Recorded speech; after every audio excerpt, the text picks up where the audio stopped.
Oh, Broncos Country, how I have missed you. Oh, it is so good to be back. Had a week off with some, some personal things, but it is so good to be back right now.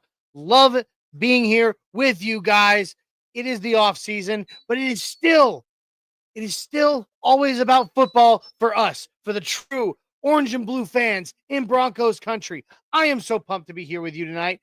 Welcome to this week's edition of the Nothing Rhymes with Orange and Blue podcast. We're going to talk about coaching staff changes. We're going to talk about possible moves in the offseason. We're going to have a lot to talk about. You guys are going to help us drive it in the comments. We are very excited. This is the Nothing Rhymes with Orange and Blue podcast here on the Orange and Blue Network and on the MHRT network. Let's go.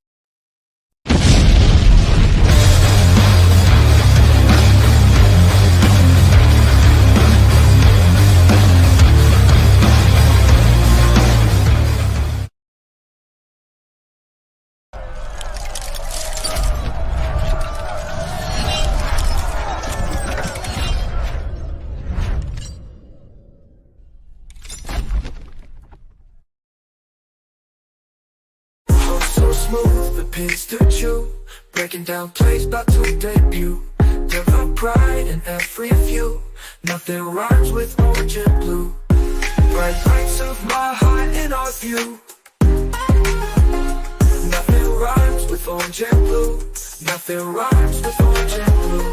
Nothing rhymes with orange and blue. From draft picks to game reviews, celebrating wins, analyzing the clues. Nothing rhymes with orange and blue.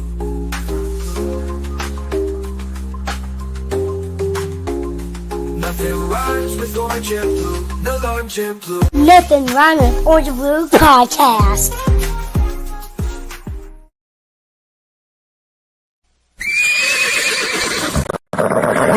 Oh, hi.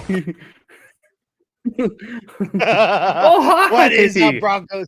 Oh, hello there.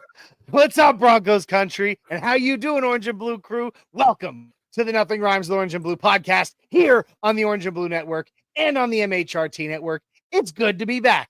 We took a week off, had some personal issues to work through, but hey, we're back on a different on a different night as well. It took a little while to get through those personal issues, but regardless, we are here on a Thursday night to talk Broncos with you fine people. I am Johnny Baki, the Mile High Viking, and with me, as always, my cousin, my childhood best friend, my co-host, Jay the Dreamweaver. Weaver, what's up, cuz?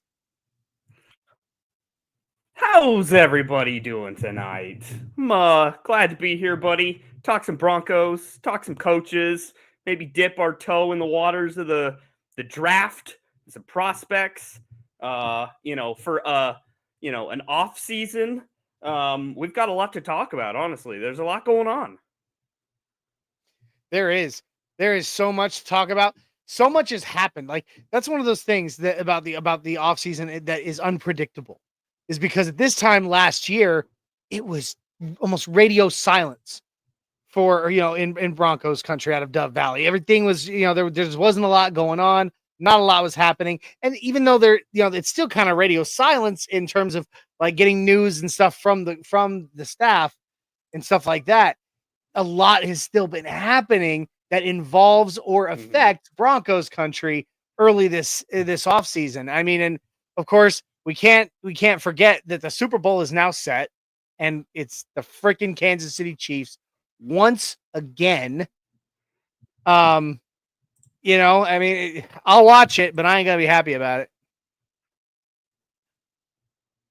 No, it's like my worst nightmare coming true again. And when will it end? When will it end? I don't know. Yeah, man. And I don't know. It's I don't depressing. know. Okay. First of all, real quick, I watched that AFC Championship game, and there was I've never been, Jay, that I have never been the conspiracy theorist. I've never been the one going, blame it on the refs, this, that, and the other. But how many game-changing moments were altered by a ref's call in that game that were suspect at best? I mean, So I've taken multiple opinions on this, and obviously it gets a lot of airwaves out there. It used to be 2-3 years ago that like only us, chief haters noticed this, and the entire NFL was kind of oblivious. And the tables have turned because it's gotten so obvious, and because it's gotten so consistent that everyone else is now on board. Um, now the NFL, I think, understands that everybody knows it and sees it, and so they dial it down in certain instances in games, and they'll call fair calls on Kansas City, and they'll call false starts finally on their offensive line. Like things do happen that are fair. It's just the critical Yes. moments where it's the critical pivot points of games where the toss up always goes to them. And it's not a coincidence that the margin of error for them this season has been so minuscule. We've talked about this multiple times that like within one possession games, they should really have like 3 wins on the year. Like they would be a terrible football team if the 50-50 one possession games just swung the other way for them. And that's what these calls are all about, is those one instance calls that absolutely change everything. That's what my complaint is the timeliness of these calls. I'd almost rather it be consistent the whole game and not fudge around. Like just show your true colors. I agree. And like in that game, a perfect example is when the Bills were attempting their final drive. It was their last stand. And Josh Allen tried to, he ran on that 4th down, went across the line. He got across the line with the ball, but they were like, no, he didn't cross it. But if you like took the moment that he was crossing that line, his knee was not on the ground, bud. And like that ball was very obviously at the line, going over that line. And they're like, nope, he's short. And it turns right back around, Chiefs ball. And the Chiefs closed it out. And that's just one example of a few of the plays in that game that was like, dude, we're not blind. We the fans, we're not blind. We see that. He crossed the line. But the refs don't. In the critical moments, and it's starting to, I'm starting to get away from I'm not a conspiracy theorist. I'm not going to, blame the refs for things, because when it comes to the Chiefs, it's come to the point now, there is such an obvious bias that it cannot be ignored any longer. I am not a person that says this league is fixed, but I am a person that says there is a thumb on the scale for certain individuals. And this isn't new. That Peyton Manning saw this when we were in Denver. I'm the first person to admit I saw random things swinging our way because we were the darling at that time because we had Peyton freaking Manning. Tom Brady's seen it. I mean, we've seen it multiple times throughout our league's history. So this is not new. It's just we haven't seen it to this extent. They're not even hiding it now. Yeah. So I don't know, man. But You're killing me, Smalls. To them, the one possession games, it will end next year. It has to. Black magic has to stop. It does. I mean, and again, to that black magic, I said all season long, I'm pretty sure that Brittany Mahomes sacrifices a goat to the heathen gods before every game, so that well, I mean, just based on how many one possession games they won by just that much, it's just crazy. So I don't know. Bad. It's bad, man. It is. It's bad. There's no other way to say it. I'm at a point now, though, and I told my dad this because he was watching it. I'm like, don't give any more energy to it. Like, we all know this. This isn't new information for us. It's just another postseason full of examples. So, like, just let's focus on, our tight end room, and let's focus on the coaches leaving and, like, our nuts and bolts, because we can't control running backs, what running backs, linebackers. Yeah. We can't control what's going on with the craziness of the NFL refs. No, we cannot. I wish we could, but we can't. But guys, thank you for joining us tonight. We're going to keep it rolling here. But before we do, please, if you have not already, or this is your very first time watching, jump on over to Orange and Blue Network. Find us on our social medias. We're on YouTube, Twitter. We're on Facebook. You can find the audio version of all of our podcasts on your favorite platforms. So please like, subscribe, share, and comment. Hit that thumbs up. Ding that little notification bell so that you know when we go live and you don't miss any of our awesome content. We're also simulcast and partnered with the MHRT Network. So please jump on over, like, subscribe, share, comment. YouTube, Facebook, Twitter, Twitch, even on Instagram. So guys, we appreciate that very much. And we also got to show the love real quick. We're just going to get the housekeeping out of the way. So here we go. Please make sure that you show some love to the sponsor of tonight's show, and that is Dubby Jitterless Energy Blend. The link is in the bio below, dubby.gg in your browser. Jump on over and check out Dubby. Dubby Jitterless Energy Blend comes in a multitude of delicious flavors.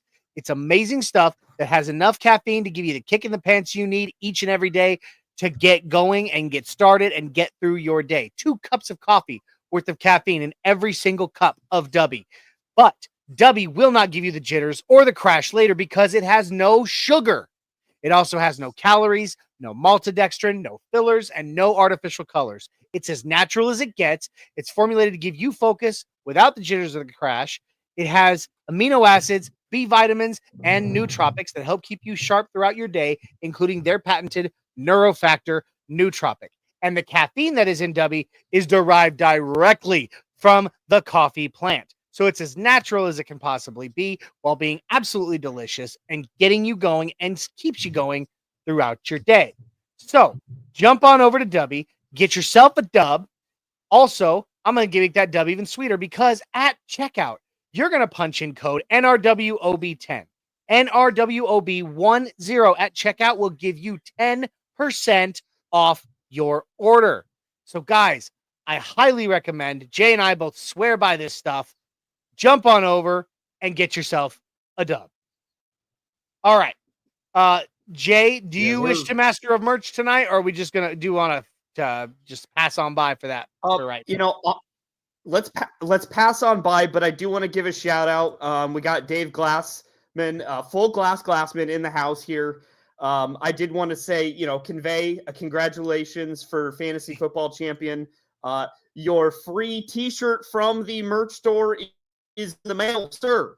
So he picked out his favorite design and color, and he's got a premium t-shirt on the way. So, hey, and Dave, once you get that primo t-shirt, please send us a picture of you wearing it. We'd love to throw it up on the show here, just to show you the love that you deserve as the Orange and Blue Network Fantasy Football Champion 2024, and of course, so that everyone can see just how awesome and high quality the merch in our merch store is. So, can't wait for you to get that, Dave. And Dave, I even got it gift wrapped for you, man. So you've got a present to open like it's Christmas Day. Jay, did you take a page out of Grandma's notebook and wrap it in the funny pages from the Sunday paper? No, I spared him my wrap job. I tell my complain about because you have presents, so shut up. Do you remember that though when we were kids and Grandma would run out of wrapping paper and she would wrap our gifts in the cartoon page from the newspaper? Yep, and there was a lot of tape. a lot of tape. I'll never forget it. We've also got Michael Yost in the house saying, been waiting on y'all to talk about Broncos and football. Well, we've missed you, Mike. Love you much. And I'm sorry that we've been gone for a little bit. Last week, like a freaking old man, I took a nasty tumble from the top of a staircase here in my home. I went all the way to the bottom, had to have 10 x-rays. Yeah, had to have 10 x-rays. Yeah. Jeez. Was not fun for me. On what? My ribs, my arms, my legs, my good foot, the one that isn't damaged, and already disabled. Just wonderful. Just a wonderful experience for me. That's why we were not here last week. So it was I was laid up on the couch just trying to recover from the bumps and bruises from that, and I've still got them. They're like I am I am still fighting the pain on top of all the pain I already live with on a daily basis with that, Dude, that new pain. You should just get it over with and get yourself a bubble. No, Just go full bubble suit. no, I'm not that guy. I'm not Jake Gyllenhaal. Sorry. But anyway, it is good to be back, Michael. We missed you, and we appreciate that you're here right now. And then he also said we got 6'10" Mexican Adon Diaz, the host of Broncos Talk, and my good friend who I actually got to hang out with this last weekend. He says, "Go Bulls," because he got to witness the Bulls beat the Nuggets the other night, so he's gonna rub that in on us.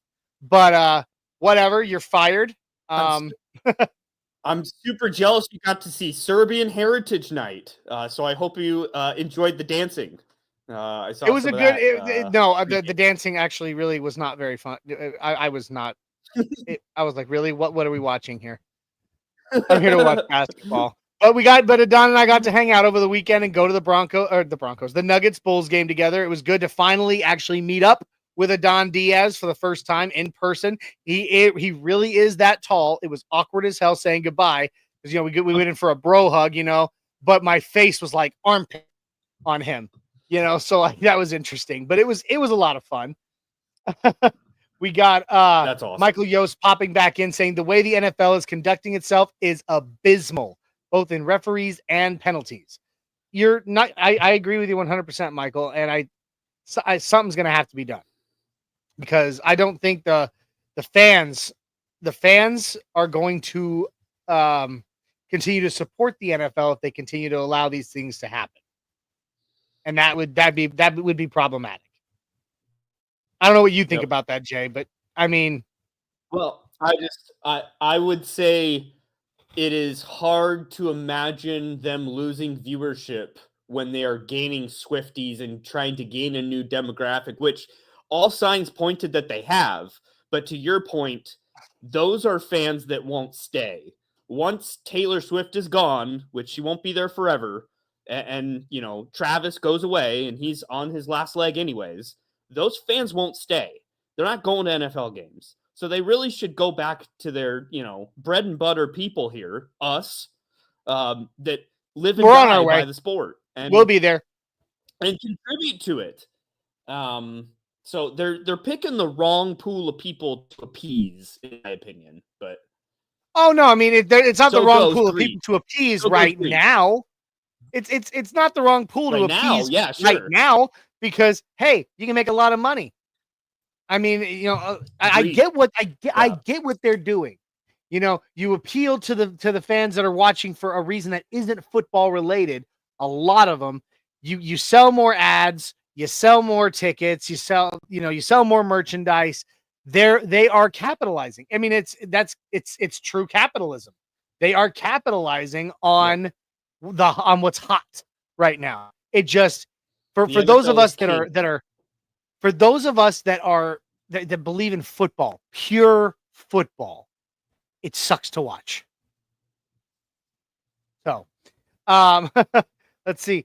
Michael Yost also asked, did we see where Kansas City's CEO wants Brady fired because he calls out the hypocrisy? Yeah, good luck with that. Well, I mean, that ain't going to happen, but it does not make sense to me how someone can be an owner of a team and be a objective broadcaster. That's nuts to me. But that is nuts to me too. But another dynasty Patriots player who I actually really like, Gronk. I mean, he came out this week, last week. It was last week. He came out and said straight up, he's like, the way these games are being called is majorly suspect, and it makes him very sad to see that the way that the game is going right now. And so it's not just Brady doing it. So, Michael Yost asking a question here. I saw a post about Jameis Winston coming over to back up Bo since he has history with Sean Payton. I'm not too crazy about it, but could it be a good move for the second or for the backups? Nope. I mean, I don't know. Nope. It's too big of a contract in my opinion. Yeah. There's that, and we'll just have to see what happens. I mean, it is possible that we find a way to keep either Stidham or Zach Wilson here. It is possible, and probably more likely, because those guys have the familiarity right now with Sean's system and being Bo's backups and working with Bo and working with our ones. You know, granted, we can't keep both on their current contracts. There's no way we can afford that, but we can afford to keep one or the other. What do you think, Jay, about backup quarterback? Well, honestly, I think it is. Oh my gosh, what is this? Davis Webb? What's our quarterback coach? That's Davis Webb. Gosh, what is his first name? Webb. Yeah, Davis Webb. Very he's very tight with Stidham. That was a big deal of why Stidham came in itself. So as long as Webb stays, and I guess we'll get into this here shortly of all the coaches leaving, and Webb is on a short list to leave.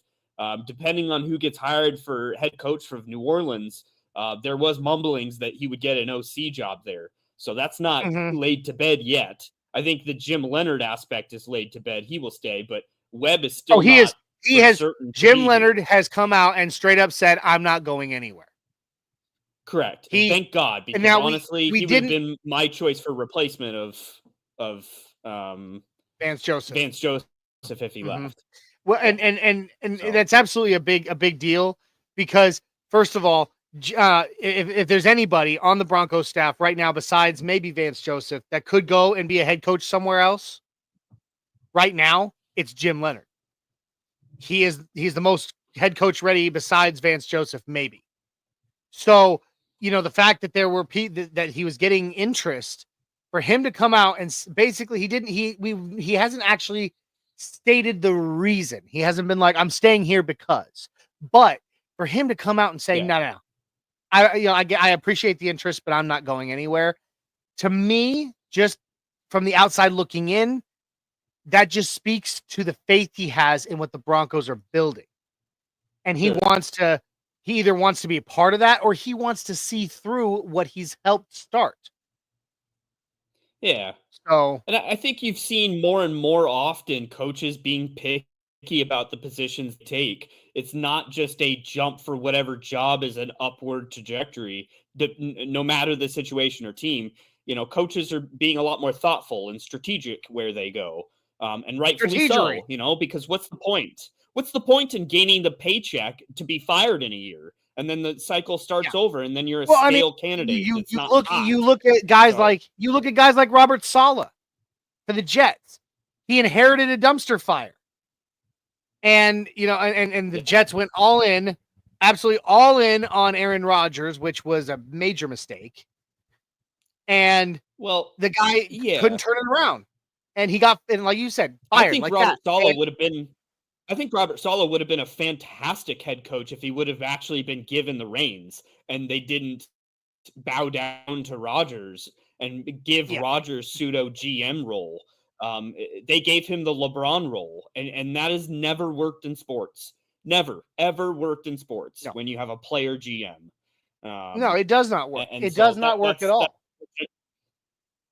Now, I do believe it's important for GMs. I believe it's important for GMs and coaches to listen to their players, to be like, if you know, if Bo is looking at film of a wide receiver, say, just as an example, you know, coming out of college and says, I can throw to that guy. Like that's someone that I would like to have. Now, ultimately, of course, the decision will come down to Sean Payton and George Paton making that call. It's important that they hear that out, but it should not be that Bo is like, Coach, you're drafting him. You know, dude, a prime example is, say, Peyton Manning. Peyton Manning didn't. He may have chose some of his favorite guys for wide receiver like Rodgers does, and I can respect that. But the GM, as far as you're deciding who's coaching you, is my big thing. Oh yeah, it's LeBron picking JJ Redick as his coach. But Peyton never did that, even in Indy. No. And he certainly didn't do it here because he certainly wouldn't have signed on for Gary Kubiak, because that was against his whole system. So like it just shows the great players that will adapt to the leadership that, you know, they're tied to, and you got to be a good team player and not just say it's my way or the highway. Absolutely, I respect people not like Aaron Rodgers. Oh, Aaron Rodgers, the man of the dark. Anyway, we can move on from that part, but there are already a ton of coaching changes for us here in Broncos country, staff and coaching changes. Oh my gosh. I mean, we lost Darren Mogi, which, I mean, anybody who's not a real, like, into the Broncos off season, sitting there reading every article, probably didn't even know who Darren Mogi was.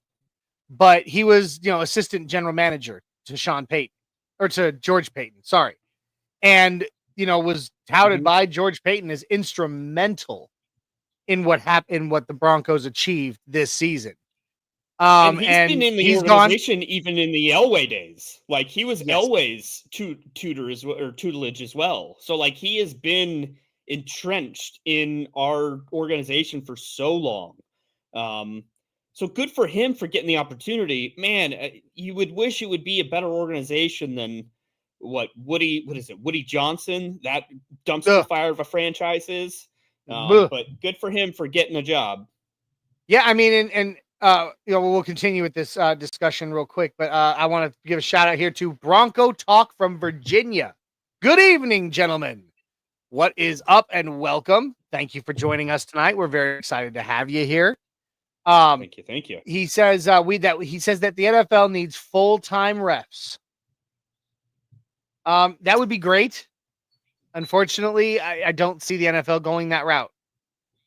Yeah, I don't know if that's necessarily a problem. It's not like they don't have the bandwidth to make good calls. I think they're just like politicians. Their hands are greased and hands are tied most of the time in biases. So, like, it's not that they don't have enough time for the job. So, I don't know. I don't think that would do a whole lot, me personally, but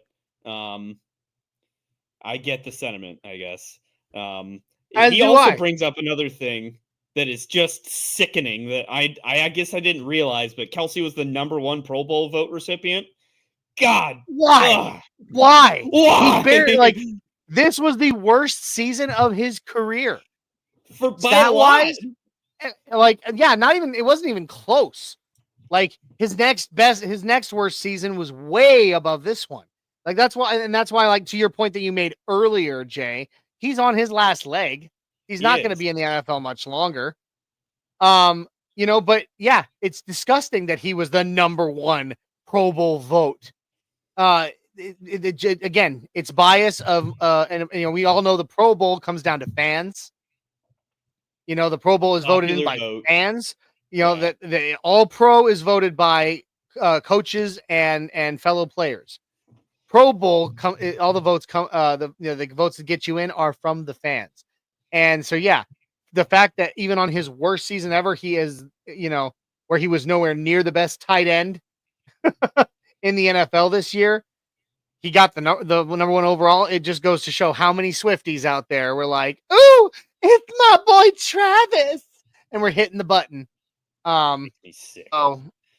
You people make me nauseous. But so.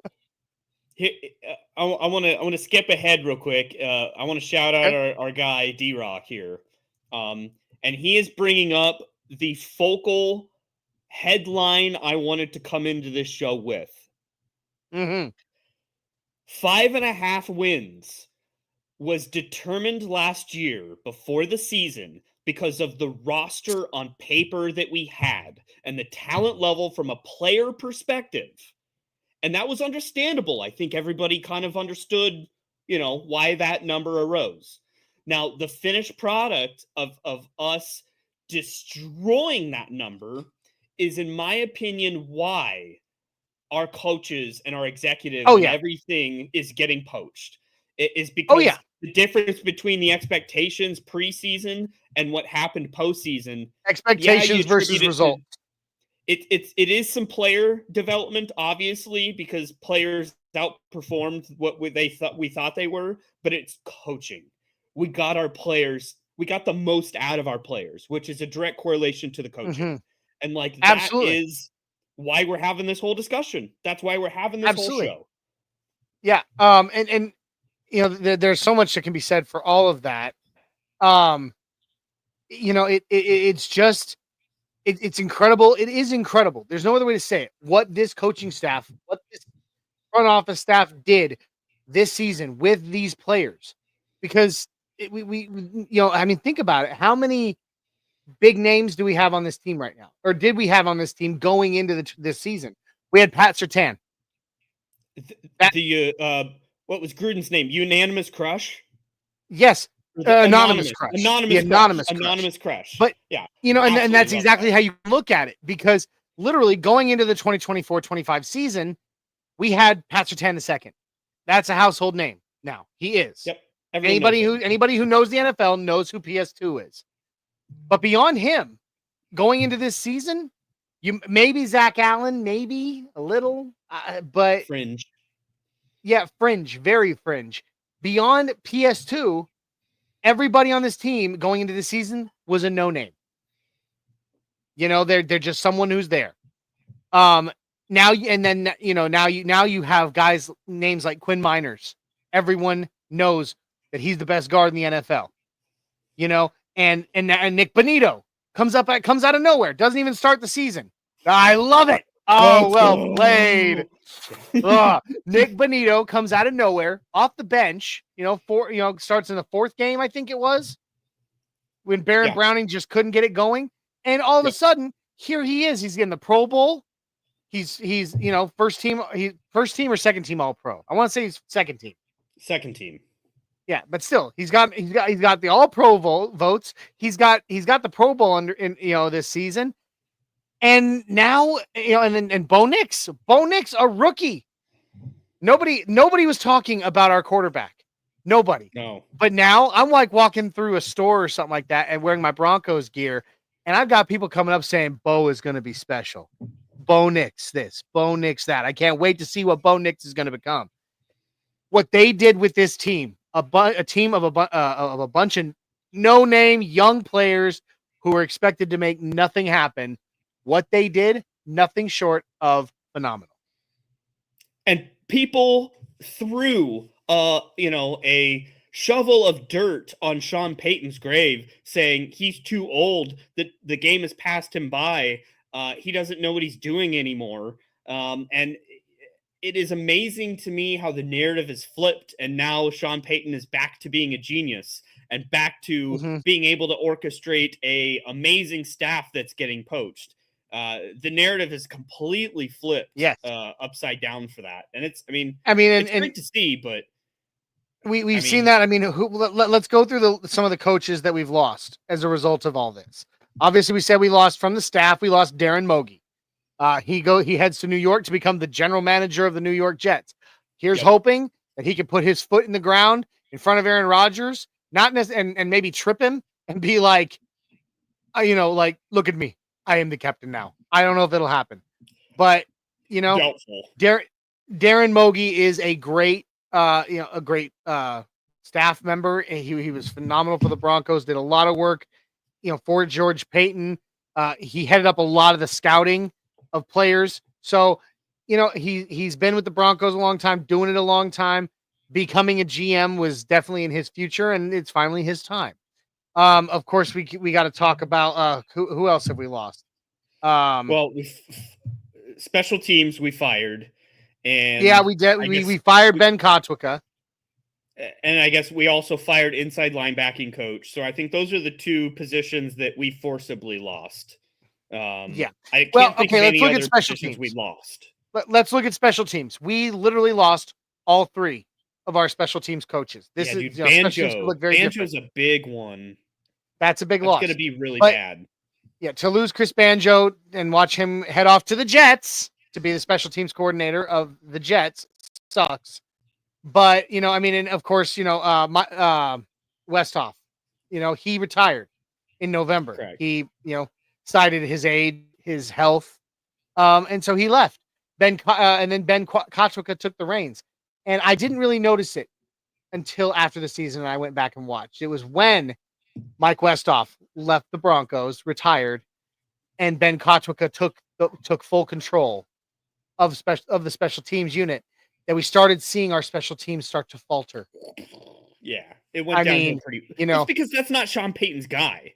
That was Westhoff's guy. No, and so we had a split of, leadership, and we all know and understand that Sean Payton is going to have his guys in the building.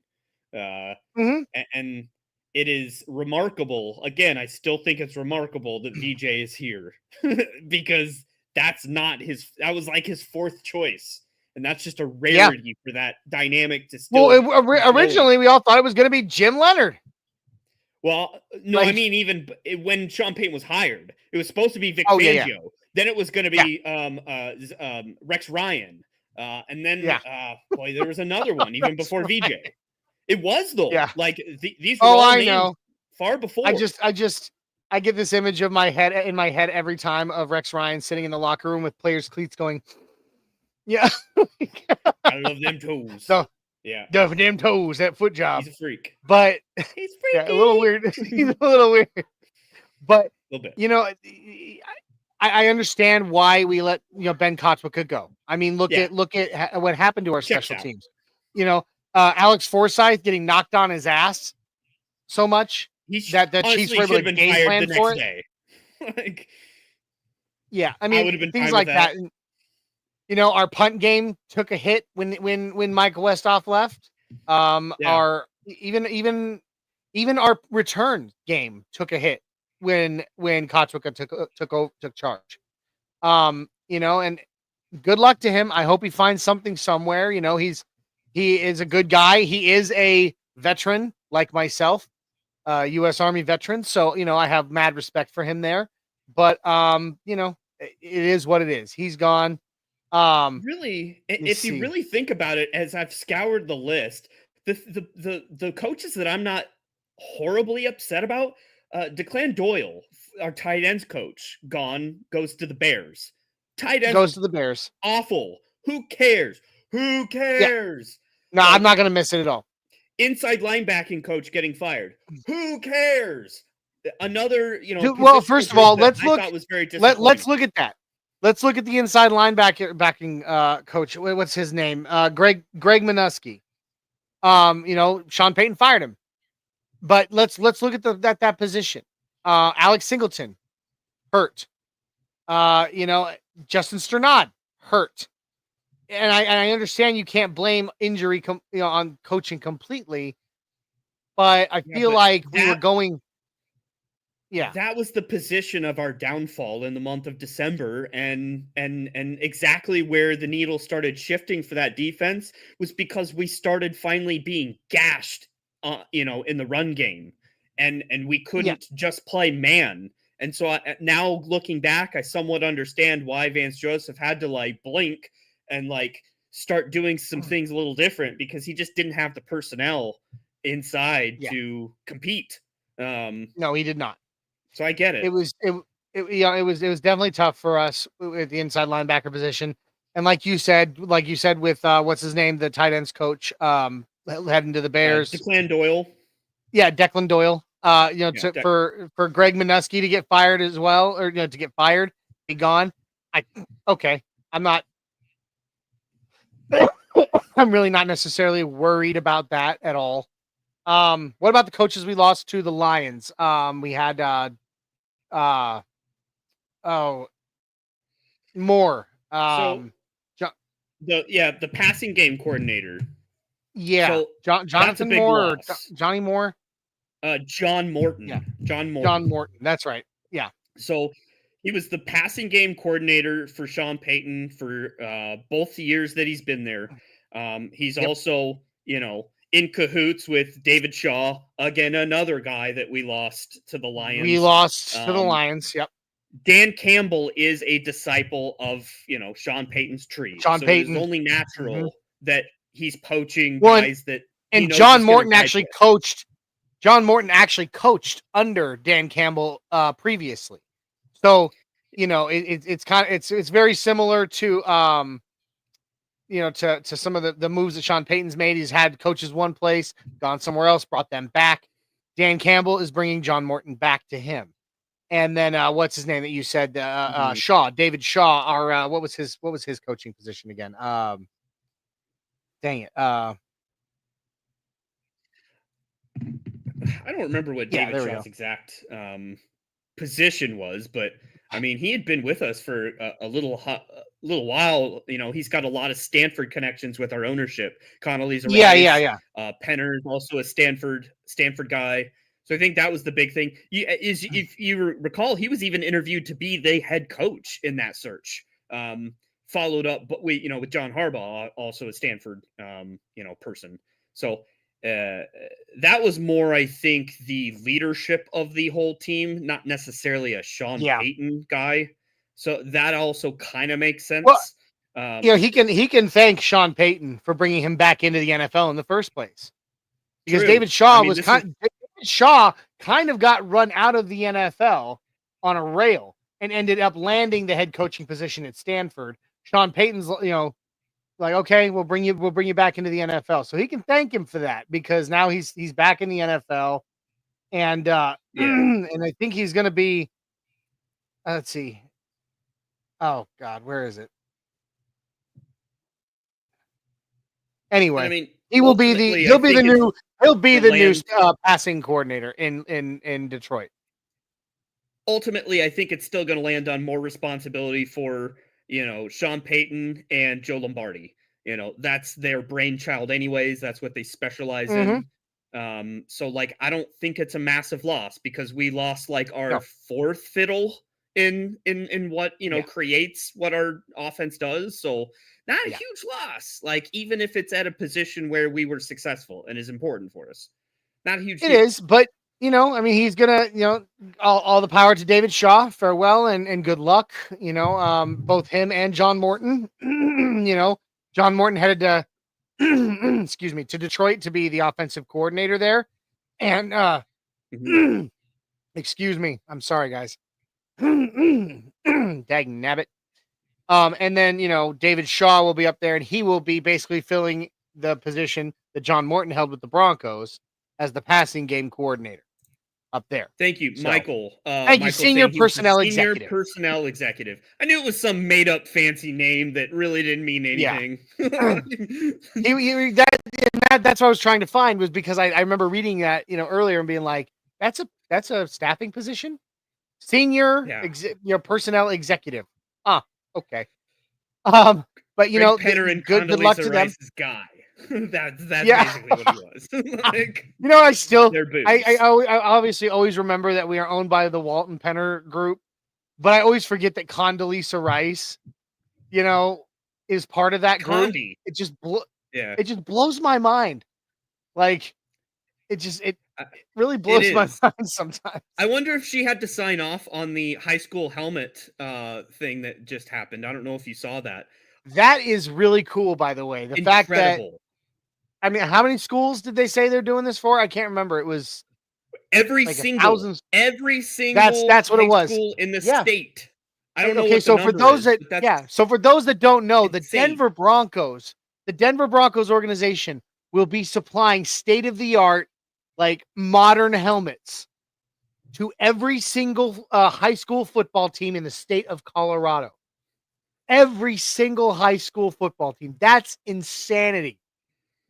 I mean, the check that the Walton Penner Group is signing out for that, because those helmets, those new, state-of-the-art protective helmets, those are not cheap at all.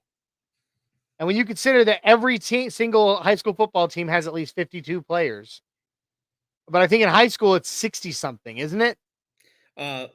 Michael's our fact checker tonight. He's got 277 as his count. Dang, that's so many. And I mean, for high school, 53, but like, I don't know what the count is per, but well, high school teams are generally bigger than the NFL, final roster. Correct. It's somewhere between 60 and 70, I want to say, generally on a high school football team, but still, for every single player. I mean, can you imagine putting your hands on that helmet and thinking the Broncos bought this for me? I shouted to the hills on so many comment streams on X during that whole thing of like, Joe Ellis's board wouldn't have done that. No. Look how far we've come. Oh, God. But you know what? I still got to hang out with Joe Ellis's daughter during that one game, and that was during that one Broncos Raiders game a couple years ago. That was fun. She was really cool. Yeah, I'm probably more salty to Joe Ellis than I should, but he's the reason Mike Oh. Shanahan didn't get a second run here. So I I'm salty agree. about him. I agree. But still, like I said, I got to hang out with Catherine Ellis, his daughter, during a game. We were sitting right next to her and cheering the whole game, and it was really neat. It was she was a really cool fan. But let's see here. And yeah, Michael Ronquillo says it right here, and there's no other way to say it. The Broncos ownership group is showing that they care about their team and about their community in a big way. So that's great. I want to pull up this other one by Mike Ronquillo here, saying Darren Rizzi from the Saints needs to be the new special teams coach. He knows what Sean Payton likes to do. And that will all come down to, because right now he's sitting as the interim head coach in New Orleans. It all comes down to if they decide to hire him as their head coach. But I believe I saw something, Jay, that said that right now Kellen Moore. Oh, go ahead. That's who is leading the rankings, I guess, in itself. Mm-hmm. Mike Kafka as well. But I thought there was another one that jumped out at me that the Saints were. Dennis Allen. Dennis Allen was the guy that I was thinking. Old defensive coordinator, but he has ties to the Sean Payton tree as well. So that was what I was thinking of. Davis Webb potentially leaving as OC, because if basically a pseudo Sean Payton goes to New Orleans, then the New Orleans infrastructure really has no reason to leave. And so you have Riz that could stay, you have Davis Webb that could go, and a lot of dominoes fall. So Broncos country honestly should be hoping Kellen Moore gets that job. That'll make our life a lot easier. Oh, in a big way. In a big way. I want Darren Rizzi in Denver. Yeah. 100%. He's a phenomenal special teams coach. A lot of experience, good, great football IQ. I would love to see Darren Rizzi in Denver back with Sean Payton, reunited, and it feels so good. I want to see that. But whether it happens or not, it all comes down to who they hire as their head coach going forward. I mean, the Saints are in absolute cap hell, so I don't know why the hell anyone would want like that franchise as a candidate, but oh god, and that cap hell has so many Broncos fans like tweeting me and stuff saying, nervous. Is that our future? Not that, no. Kamara to the Broncos. I'm like, no. Oh no, yeah, I don't want any of that. No. Yeah, I don't want any of that. Same thing we heard of. Oh, Michael Thomas is out there. Let's go get him. Like Marquise Colston. Yeah, I don't want any former Saints in that regard. Well, I mean, that kind of takes us to this comment by Michael Yost here, my dear friend, saying, "I've heard both of you say we don't have tier 1 receivers, which Every Sutton is our one in line, with Vele being the check down, but we need those arrogant jackasses like Jamar Chase and Odell Beckham Jr. pre-injury." Yes, I hear you. I hear you, brother. I really do. But I believe in the culture that the Broncos are building here. I believe in the culture.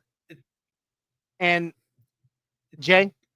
This is definitely a bridge discussion here, because this opens up the can of worms here of what is the priority for this team in the offseason. What are the positional groups that we feel like we need to address with priority, and which ones can we kick the can down the road another year and just kind of see what happens? Sutton's under contract. I think all of our main pieces in wide receiver land are all under contract. There's no moves we have to make. No, there isn't. Not the same for a lot of other positions. There are holes we have to fill. Yes, but absolutely. Running back, tight end, inside linebacker, possibly even defensive tackle. And I have the same sentiment here, whether it's free agency or draft. Here's my 2 cents on wide receivers. If you're not getting a potential 1A, whether it be Chris Godwin or a Garrett Wilson in free agency, or a Luther Burden, or some other the Ohio State wide receiver, I can't remember his last name, but if we're not getting a top echelon wide receiver, then I don't want any wide receiver. We don't need depth. we need a top end talent or we kick the can down the road another year. Because I Agreed. don't want to continue to fill that room with mid talent and just have depth. Like that's what we already have. And that's why I've been a nix here to the Tez Johnson discussion. Pun! That was punny. I don't want his brother because I think he's going to end up being another gadget mid player. He's not a 1A. He's not going to be an alpha on a team. He's destined for a Mims role. We already have Franklin. He's another Mims. We already have 2 of that player. Why do we need 3? I don't understand the repetitiveness of the same role being wanted. We already have it. So that's my 2 cents on wide receivers. What say you, Johnny? What's your outlook on that position? That position is rough for me, man. Like, look, to Michael's point, to Yost's point, I love, because we got a lot of Michaels in the chat tonight. Michaels. Yeah, a lot of Michaels in the chat tonight. To Yost's point, I love Sutton. Don't get me wrong. Please do not mistake me. I love Cortland Sutton. I love Devon Vele. I love Marvin Mims. I love these guys. But I'm still critical, and I still, I literally live and breathe this sport. I spend every minute of free time I possibly have doing film study and reading and, going through contracts, whatever. And I'm still solidly in the realm of what we have said. Yep. There you go. Tez would be okay in the 4th or later. Maybe I definitely wouldn't go premium round on him. For someone else. But Cortland Sutton is he got his 1,000-yard season and all that, and good on him for it. I still don't feel like he is an X Factor star. Now, that being said, there are X Factor stars that you could bring in here that aren't going to be prima donna jerk-offs that wreck this new unselfish culture that Sean Payton is building with this team. I understand wanting some of these guys, and Jamar Chase, from what I can tell, is not one of those. He's cuckoo. Well, I mean, maybe, but he's not. But he knows how to win as a team as well. He has little quirks, but for me, he's not like Jerry Jeudy was. But I think it'd be different for him if he didn't have his boy Joe Burrow saying, "You better be in line. You better straighten up." Like if he didn't have his dad on the team with him, same as college, then he would probably be acting a whole lot different on a team. That's probably true too. That's probably true too. So I don't know. I don't know. We'll see. But I do agree with you in that we don't need to be adding depth. We need to, if we're going to approach that position, we need to bring someone in here who is slated to be that X factor. Make a trade, get Garrett Wilson, or I would be all for a Garrett Wilson trade for this team. Go out there and get a Jamar Chase, not necessarily Jamar Chase, a Jamar Chase for this team. That's what if we're going to, otherwise, like you said, Jay, kick the can down the road and go and approach the wide receiver position another season. Yeah. Because right now, our most glaring holes are the most obvious ones, the ones that really, are obvious are running back, tight end, and inside linebacker. And I mean, I've got the list here of players slated to become free agents for the Broncos this season. There are 19 of them. That's a big number. And we can't keep them all. Those include DJ Jones. Okay. We've already talked about it. Both of our backup quarterbacks, Zach Wilson and Jarrett Stidham. Tremont Smith, who, had some special cool teams moments. All-star. He's a great special teams player. Real quick, another Michael George Bathurst. Shout MGB says we must Stephon have the Diggs, Michael. Maybe? Michael, come on, Michael, come on. Like, we've got Michael Yost, we've got Michael Ronquillo, we've got Michael George Bathurst. Is it Bathurst or Bathurst? I want to know. He says Stephon Diggs, maybe. Head case. You know, he's a head case, but also at the same time, I think he would actually be pretty good for us. Man, dude, if we're going for that kind of player, go get Tyreek Hill. I mean, he's the same. I need the ball. I need targets. Yeah. It's got to be in my hands. We either win or lose because of me. No thanks. I'm good. Which is exactly what Jerry Jeudy was here. Which is exactly what Jerry Jeudy was here. And no thanks. And that's not a Sean Payton guy. Sean Payton's never, ever allowed that on his team. Okay. Another one. Another free guy slated to enter free agency is oh God, what's his name? Seattle. DK Metcalf. DK Metcalf. Now, I love DK Metcalf, but DK Metcalf for his skill set is dwindling, and his stats show that. And there's a reason Seattle keeps drafting wide receivers. Smith and Jigba is a great wide receiver that basically took his job. And I think DK Metcalf is maybe Cortland Sutton 3 years ago, starting the decline, possessional wide receiver. He's Vele. Vele we have a rookie version of. Not full extent, obviously, but like I'm good on DK Metcalf too. No thanks. Even though I think personality-wise, he'd be better than some of the others. What about Amari Cooper? I mean, now that's somewhat intriguing. Amari Cooper here. Because that is very intriguing. He's mid, but like he can be a number one.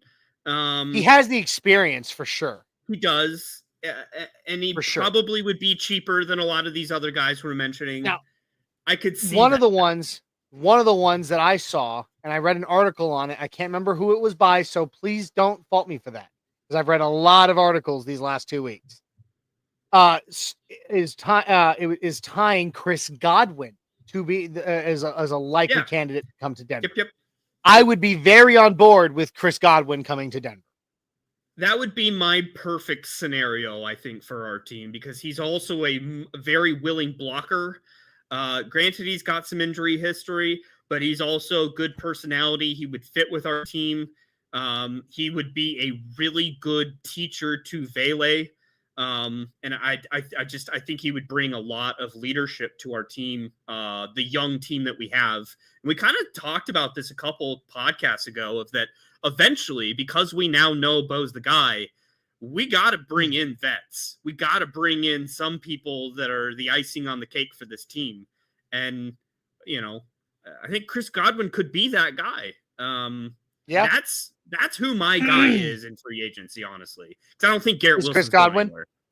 I mean, he has said he wants out. He might want to, but a brand new GM. But what I'm saying is, What I'm saying though about that is that if, with the knowledge that he wants out, if you were able to make the right offer to New York, especially now with the connection between the Broncos and the Jets, with Darren Mogi being their GM, you might be able to get something worked out to get Garrett Wilson here. Lower his Madden rating, because apparently Woody Johnson just goes off of Madden ratings. That's why Jerry Judy's not a Jet. Yeah. Idiots. Michael Yost coming back in. He's going to die on this hill for us. Says, I will argue all day that if Jerry Jeudy had been Bo's check down, we would have had an absolutely wild passing game with Bo, and that was an opportunity missed. Skill set, absolutely. Personality for the culture that Sean Payton is trying to build, his team, with Bo, who, by the way, is a ridiculously unselfish player. It was not a good fit, Mike. Jerry Jeudy is way too much of a me guy. Sean Payton is not building a culture of me. He is building a culture, a team culture, and Bo Nix is literally the ideal quarterback for that culture. And Jerry Jeudy did not fit. That's why he's not here. Yeah. I'm not saying that his skill set was not without without merit by any means. But we've talked about this at length, and you say you're going to die on that hill. I'm going to die on this hill. A player like that, their personality can be and was a cancer to a locker room. So, I mean, I get what you're saying, the missed opportunity for the skill set. But I want to be looking at the long term, not just this last season or even, whatever. I want somebody here who's going to help build this team's future. And Jerry Jeudy is not that. I mean, if off-season footwork Instagram reels made you a Hall of Famer, Jerry Jeudy would be a first ballot. But unfortunately, none of that correlates to anything. Jerry Jeudy is one of my most prickly Broncos that I can remember in history. Yes. I will never not think about Jerry Jeudy in bad light, unfortunately. Him, Randy Gregory, Juwan James. Yep. Yep. He's up there with them for me too. And like I said, I take nothing away from Jerry Jeudy's skills because he showcased those skills taking passes from Jameis Winston against the Broncos this season. He showcased his skills. If he could have had a more unselfish, more team-oriented personality, I would have had no problem with him staying here. But that's not it. Now we got Michael Ronquillo also coming back in, agreeing with us. Chris Godwin is a beast. And I mean, he, like you said, Jay, as far as free agency goes, that's my number one, receiver target is Chris Godwin. I cannot wait. Or I hope for it so much because I want to do that fresh squeeze episode, that breaking news, fresh squeeze episode of announcing that Chris Godwin is coming to Denver. So I want to go back to one of his previous comments up here. Okay. We kind of spoke about our biggest need positions. And he's thrown up a draft situation. This is like a pseudo, matrix. Mile high matrix. Mile high matrix kind of thing. Ashton Genty or Tyler Warren at 20. Who do you take? What do you do? What do you think? Oh, that's an easy one. I take Tyler Warren. Yeah. Here's the thing. Running backs, you can get a very, very good running back outside the first round. I mean, unless your name is Derrick Henry or Marshawn Lynch. I mean, I get Ashton Genty will go in the first round. I know that some team is going to get him.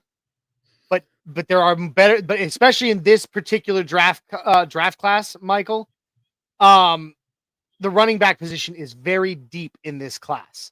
The tight end position is much less deep, and it's much harder to find a cornerstone tight end than it is to find a great running back.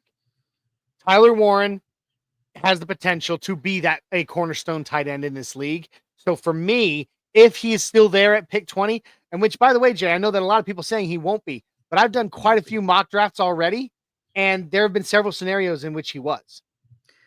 I'm not saying he will be, but I will tell you why I don't believe he will. Okay, it is go ahead. The Brock Bowers effect. Brock Bowers ruined it for a lot of franchises because they see him as an attainable talent and we've known for a while that the NFL, like the matchup nightmares that tight ends can present, can make or break an offense. All the successful offenses in the playoffs had dynamic tight ends. And on the other side of this is that tight end is one of those positions that usually take 2 to 3 years to actually percolate and mature and to finally get in rhythm for a rookie. Well, because there's so much that is expected of them. There's so much that comes with that position. There are so small exceptions to that. I believe Tyler Warren is one of those exceptions, much like I believe Brock Bowers was one of those exceptions. So because Brock Bowers had a historic year and we saw that translate, a team is going to reach for him higher than he probably needs to go. But Warren, this might be a hot take here, but I think Warren's going to be a top 10 pick.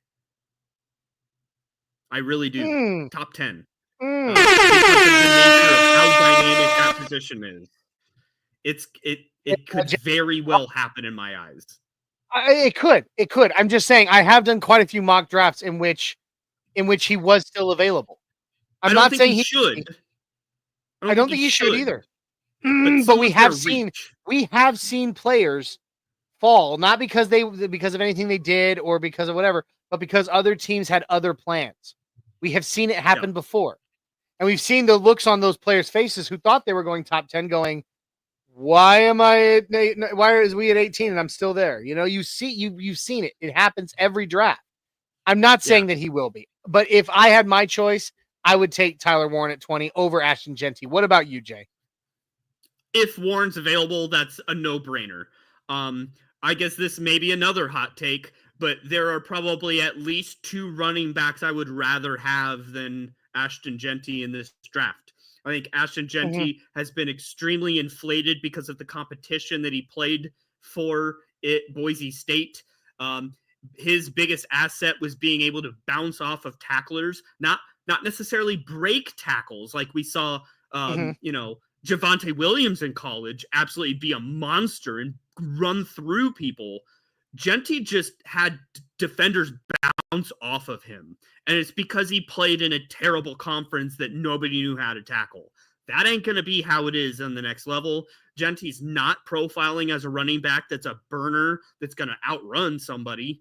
So his skill set doesn't necessarily, in my eyes, translate that well to the NFL. I would much rather have someone like Caleb Johnson out of Iowa that had Big Ten competition and still dominated. Or Devin Neal. And bringing Michael's other comment up here, Kansas running back Devin Neal met with the Broncos at East-West Shrine Bowl, or Henderson from Ohio State. Honestly, the 2 running backs at Ohio State, Judkins, I think is his last name. Judkins. I've heard it said both ways. I mean, so to your point, this draft is crazy deep at running back, and that is a position that translates extremely well to the NFL right out of the gate. There is no percolating. Like you're ready to go as a rookie. So and that's the thing is, I'm going to say it right now. I like that Michael Ronquillo brought up Devin Neal because he is my favorite running back in this draft class. I if we could get Devin Neal, to that question that that Mike asked earlier, about Ashton Genty versus Tyler Warren, it would be a much more difficult decision for me to say, would you go Devin Neal or Tyler Warren at 20? I'm not saying that I would still take Tyler Warren. I would still take Tyler Warren over Devin Neal there. However, I would have to think about it a little bit more than I am having to with Ashton Genty. Yeah. I think more realistically is Warren's gone, and we're probably talking about Loveland from Michigan maybe being in that 20 slot. And then I'd probably have to really think about that of like, ooh. That would be a tough one too. Because I think that's the more realistic toss-up of, do you take a running back in the first, which I'm kind of against taking a running back in the first. I'm way against taking a running back in the first round. I would rather take a defensive lineman and then go take a running back, or like I said, unless your name, your name is being touted among names like, Derrick Henry in college, I would not take a running back in the first round ever. 100%. Ever. Second round, maybe. Okay. We saw what it looks like for the Broncos to take a second round running back in a guy named Javonte Williams. And in his rookie season, he looked freaking phenomenal. Dominated. Yeah. And then he got, and then it just fell off a cliff. Then he blew me out. I mean, that was it. That's his career. You can see second round, third round, hell, some of the best running backs in history were taken in the 6th and 7th round. I'm not, and we have a grade A GM scout that had just coming off of a dominating draft where we got so many talent starters out of last year's draft. And Michael, this is my ideal. If we can trade back, gain another third, chef's kiss, because I was literally about to say that. Trade back, get another third. Yes. I mean, It would be perfect. So Warren's going to be gone. Loveland, I think someone will take probably in the later first round, and I don't think we're going to be available to do that. So my philosophy for tight end is I want to trade back so that we can accumulate another pick so that we can double dip on tight end this year. That is my big thing here this draft is I want two of them. Here's one from Michael Yost. Damn, it's just so many Michaels. I love it. We're the Michael show tonight. Yost says, also, if we get Tyler Warren, are we going to target him or just use him as a pass blocker? See, the thing about someone like Tyler Warren is he's not one or the other. He is a phenomenal pass blocker. He's a phenomenal run blocker, and he's a great pass catching tight end as well. That's why he's a hot commodity, is because you get things that we've had in the past, like when we brought in Chris Manhertz, because he was an incredible run blocking tight end. But then we had at that time, I believe it was Albert O, who was known to be a pass catching tight end, and it became so predictable because they were anytime you knew that Albert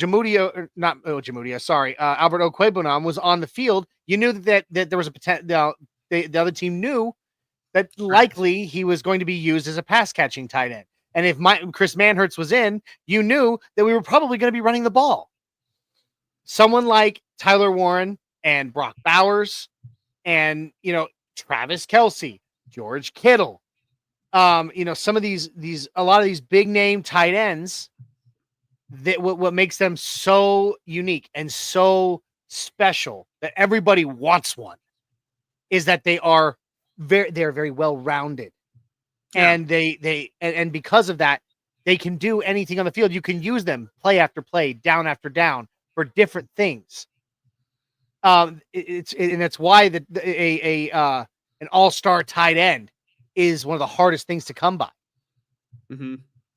So, yeah, but it's going to be an interesting puzzle that George Paton has the luxury of being able to kind of figure out, because we finally have a draft where we are not down any picks. Like, we've got our full arsenal, and I feel like I think we will trade down, even if it's maybe our second round draft pick. We are missing, I believe, our fifth round.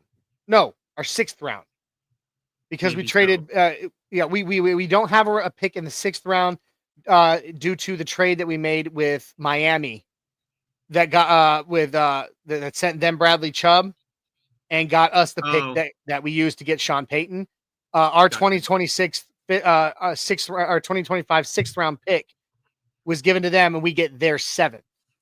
So we don't have one in the sixth round, but I mean, it was all part of the trade. It was all part of those trades years ago. I think we talk about it every year, and I feel like I should remember it perfectly by now. You can only trade up to 3 years out? Correct. I believe. Yeah. So we'll see what happens. Like I said, I would not be against, trading backwards. I would love to stay in the first round. Does that make sense? Like, I am a trade proponent of that, because you get the extra fifth year. So you have to have it on a player that is a premium player, and that's why defensive lineman screams keep in the first round and draft that guy. Draft an edge rusher. Draft someone that's going to get high dollar. Yeah. So, okay, that's what it was. Michael, he fact checked me there. I'm so sorry.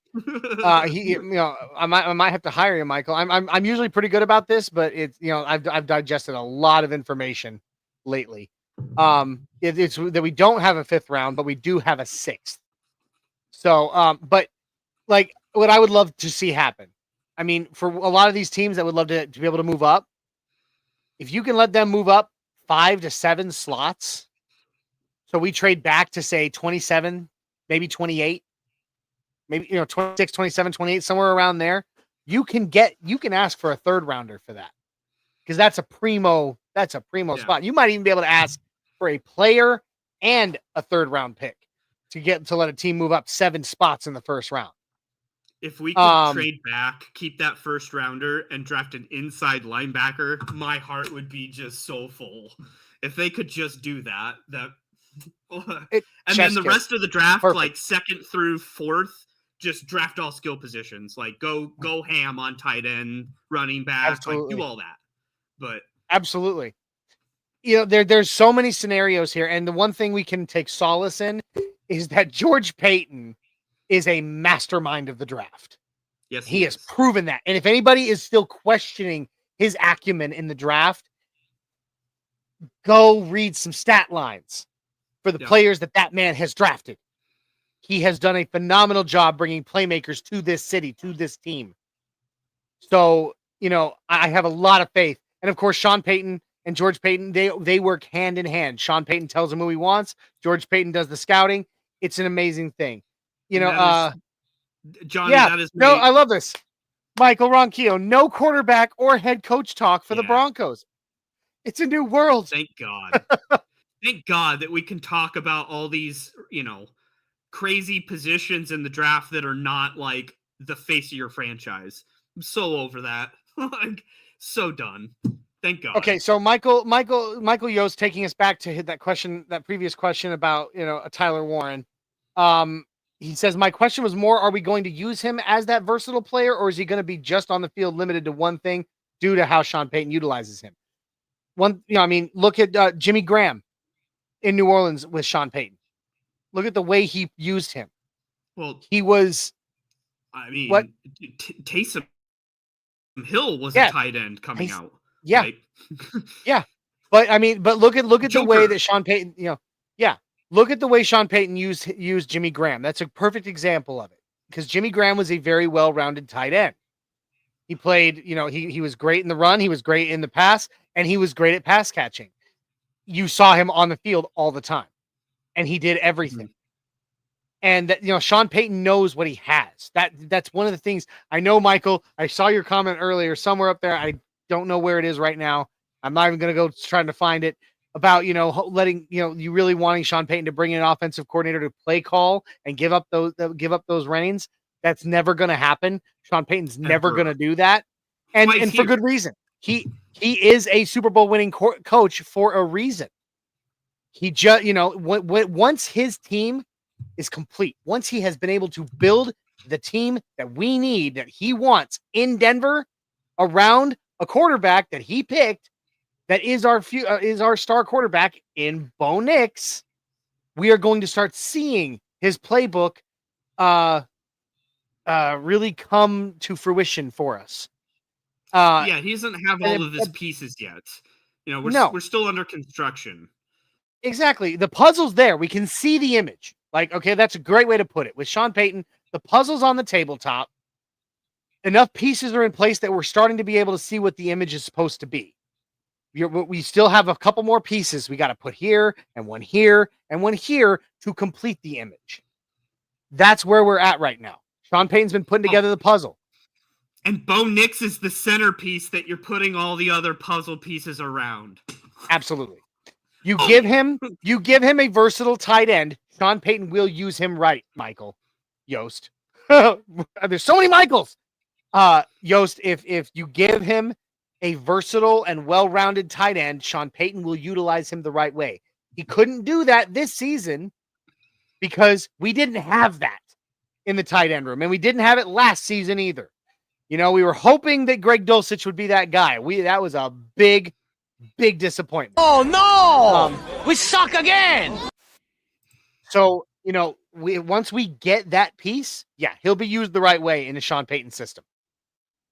Michael Ronquillo, big shout out to you then, sir. He said before last year's draft that Bo Nix was going to be a Denver Bronco. Hey, you saw more than most people did, bud. That was the word on the street. I mean, that was Sean's guy. It's Drew Brees. We all, Drew Brees is not a lost connection to Sean Payton. He wants Drew Brees. And that's another reason, why we won't be able to have a head case on offense at the wide receiver room, because we don't have a quarterback that would allow that. Just like Drew Brees would not allow that. Like, that would be nixed in a second. And here's the thing. The quarterbacks that again, going back to a player like Jerry Jeudy, as an example of that. Multiple quarterbacks in Denver before, for the years that Jerry Jeudy was on the Broncos, allowed Jeudy to walk all over them. They just kind of were there and, whatever. Okay. All right, Jerry, I hear you. We saw from Bo Nix this season as a rookie that this is his team and he don't take no shit. Like plain and simple. He doesn't. I mean, look at what a rookie did in the face of Max Crosby. Like, and Sean Payton. And Sean Payton and his own head coach. He's like, no. And Max Crosby's talking smack, and here's Bo Nix crazy eyes at him like, what? You want to say something? And then, again, you mentioned it, the Sean Payton altercation on the sideline between Bo and him. Bo was like, no, coach, I get what you're saying, but I know I was right. Like, Sean Payton is an arrogant, very scary guy. So it takes a certain personality to get in that. And I promise you, if a wide receiver tries to tell Bo Nix the way that we've seen Bo Nix now, if a wide receiver came to this team and tried to tell Bo Nix how it's going to be, Bo is going to shut him down in a big way real fast. And Jay, your internet just went Middle East on us there, bud. We've lost you. You're frothed. You're frothed up. Let's see. Do we have any? While we're waiting on Jay, do we have any more comments that we haven't really gotten to? Okay, another one by Michael Yost here regarding the running back position. It says, as long as we get a running back and keep him in the backfield for more than 3 plays. Again, it's going to, Yost, just like what I was saying with the tight end position. We've seen that in a Sean Payton system with a player like Alvin Kamara. But up until this point, oh, here comes Jay. He's back. He's coming back in. But like I was saying with the tight end position, having the right guy at that position to do that. Sean Payton was went running back by committee this season and last season because he didn't have a guy who can successfully be the bell cow running back. You just don't have that. We have seen it in the past where in in his system with the right running back, aka Alvin Kamara, he did have an every down back there. We just don't have that. Javonte Williams has proven he is not an every down back. Okay, Tyler Bidet, not an every down back. Jaleel McLaughlin, not an every down back. That's why it was running back by committee. We don't know yet enough about Estime to say one way or the other. That's just the truth. I mean, what do you think, Jay? Well, it doesn't bode well that, I truly think Estime lost all credibility when he had the fumbling issues right out of the gate. He never recovered. And it is a telltale sign he got deactivated for the playoffs for Bidet. And Bidet got 2 carries. Yep. So that whole room's not great. So that whole room's going to get redone, I have a feeling. I'm talking about double dipping for tight end. Maybe we double dip for running back as well. I'm all for that. And of course you can go free agency there too. Nothing says you can't get a running back in free agency and a running back in the draft. Michael Ronquillo brings up this name right here to my point. Running back Reggie Bush. I mean, yeah, I get what you're saying, Michael Yost, about wanting a back that stays in for 3 plays, but we just don't have it. It's not there. Yeah. We don't, just like the tight end position, we don't have the right personnel to make that happen yet. Once it happens, that's another piece to the puzzle. And I swear to God. Yeah. We're swearing to God at the same time here, but I swear to God, if Aaron Jones is the answer, I'm going to be so furious. I do not want to vet running back. I think that is the dumbest strategy for where the timeline of our team is right now. You go invest in a running back that will be here for the next 3 years, a young legs kind of running back. I do not want some old geezer that it's on his last leg that he signs a 1-year deal. If we're doing that, we might as well just get Javonte Williams back for another year. Yeah, I mean, look, if there were certain names at veteran running back that that were still in their prime, I would go for them. But yeah, I mean, in my Yost here says if Zach Moss takes back over for the Bengals, I'd advocate for a trade for Chase Brown. There ain't no way they're letting Chase Brown go though. Chase Brown, there's no way. Legit. Yeah, he is. He is. That's why they let Nixon go. And had nothing to do with Moss. Yeah, no, it had everything to do with Chase Brown. So yeah, I mean, there are so many different scenarios here as to how this offseason can go for us. I really do believe that Michael Yost, do not speak that into existence, Jay. I think he's talking about Aaron Jones there. Yeah, dude, I'll be furious. No, yeah, like maybe knock on some wood there, Jay. But I've seen it, and I don't want to see it.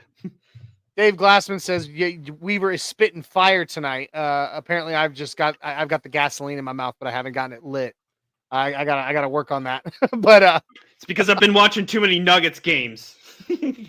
Yeah. Oh boy, the last 3 have been rough for us, cuz. The last 3 have been. Although I do want to give a massive shout out to Nikola Jokic for what he did against Philadelphia 4 games ago, because we didn't get a chance because we didn't go live last week. That 66 foot one-handed 3-pointer to end the third quarter against Philadelphia. I mean, that was absolutely unbelievable. Yeah, I mean, he's a freak. The last game was an off game in New York, and it's probably the worst Nikola Jokic game I've seen in the past, probably 2-3 years. And he still was the best player on the court. Yeah. Well, he was off against who they play right before I went to see them playing against the Bulls. Who was that? And I guess it wasn't Philadelphia. It was Sacramento that he made that 66-foot shot. But anyway, whoever it was, who did they play right before the Bulls? I'm drawing a blank. It wasn't Dallas. No. It wasn't Memphis. Oh my gosh. Maybe it was Sacramento. Anyway, it might have been Sacramento, we lost Chicago. It was Sacramento, Chicago, and then New York. Yeah. So, he made that shot, but we lost that game. And it was one of the lower points, the lower games of his career as well. So I mean, it's okay. He's tired. The poor guy. I mean, the Nuggets bench is getting better, which is good, but he's kind of still carrying this team on his back right now. Well, we're gearing up for a trade here. It's happening. Trade deadline is in 1 week exactly. Something's happening. MPJ is on his way out. That's happening. I don't know for whom, but something's happening. I guarantee it. Much needed. I can't wait to hear about it. I mean, I'm sad because I love MPJ, and I've got my MPJ jersey, but we'll just see what happens. I just hope he passes a physical, and we don't have this trade news, and then it actually doesn't happen because he can't pass a physical. Yeah. Dave asking us, is this not Tuesday? No, buddy, it's Thursday. Had something come up. What year is it? Had something come up on Tuesday, and we weren't able to go live that night. So Jay and I just said to ourselves, well, why don't we go Thursday? So here we are on a Thursday, but we'll be back next Tuesday. You can count on that. But with that, Jay, I think we have covered a lot in this episode. It's been there's been just so much information. Yep. But it's been a blast. I've had fun, but I think it's about time we get ready to roll out of here. Let everybody get some sleep, because I know I need some of that. And so, guys, I want to say thank you to all of you for joining us tonight, for supporting us as you have been. This is the Nothing Rhymes with Orange and Blue podcast here on the Orange and Blue Network and on the MHRT Network. So if you have not already, or if this is your first time ever, please go on over to Orange and Blue Network, like, subscribe, share, comment on YouTube, Twitter, Facebook. check out the audio version of our podcast on all your favorite platforms. Make sure you hit that thumbs up, ding that little notification bell so that you don't miss any of the awesome content when we go live.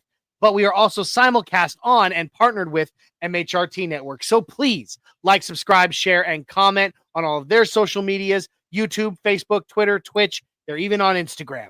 We appreciate you all for being here with us. We cannot wait to see how this offseason is going to go. I know that it's a long stretch until the new season begins. Love that shirt, Jay. Love that shirt. I know it's a long stretch until the season begins again, but I personally love the off season because it's when we can talk about so many things. You know, it's when we can sit there and actually pick our brains for things that we, you know, that we think and are hoping for, as opposed to what do we see. I like that. I enjoy that. So I cannot wait to share this off season with all of you. Jay, I know you feel the same way. Make sure. Do you have any final thoughts before we roll out? We got Kona Spence in the house. Want to give a shout out to him. He's a frequent flyer, I know, on all the MHRT podcast, man. So thanks so much for being here, man. Really appreciate that. Yeah, it's Mr. Spence. Bryn's Brew, like it a lot. But yeah, man, I'm glad we got the coaches stuff out of the way, and we can go full force and do some there'll be more talk later. Draft talk. We'll get into the weeds of a lot of things. Maybe we can have an Isaiah special guest one of these nights and get the true details because he's been spitting fire on Twitter. On a lot of great draft coverage. So if you don't follow Isaiah Henderson, please go find Isaiah Henderson. He's got great content out there for drafts. So absolutely, I want to give a shout out to him as well. Absolutely, and we appreciate you all again for being here. Hold on, we got another one. Oh, that's right, I forgot. Spence is now the co-host of Broncos Breakdowns on MHRT Network with Bronco Bill. Good old Bronco Bill, dear friend. Yeah. Well, heck yeah, man. As the intermittent host of the neighborhood, I've come to know Spence very well. So it's a lot of fun. So guys, thank you for joining us tonight. Don't forget to check out Broncos Talk every Wednesday at 87654 on YouTube. Make sure that you also check out this show normally on Tuesdays. It will be back on Tuesday at 9876 every Tuesday night.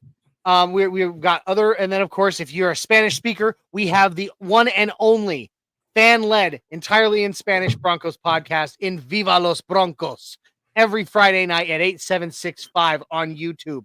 We're going to be bringing out more new shows this off season, so get ready and get ready for those. They're going to be a lot of fun.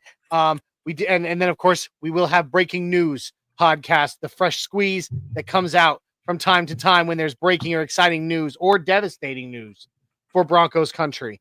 We have so just be on the lookout. Like I said, ding that notification bell so you always know. We're going to go ahead and get out of here, but we will see you next Tuesday night here on the Nothing Rhymes with Orange and Blue podcast. With that, we leave you with a big mile-high salute. Go Broncos! Orange and blue, we're here for you. Talking Broncos all day through. No stopping us, we're on the loose. Come join the crew, no bad news. Podcast vibes so fresh and true. Nothing rhymes with orange and blue. Catching up on all that we knew. And play, let the episodes accrue. Nothing rhymes with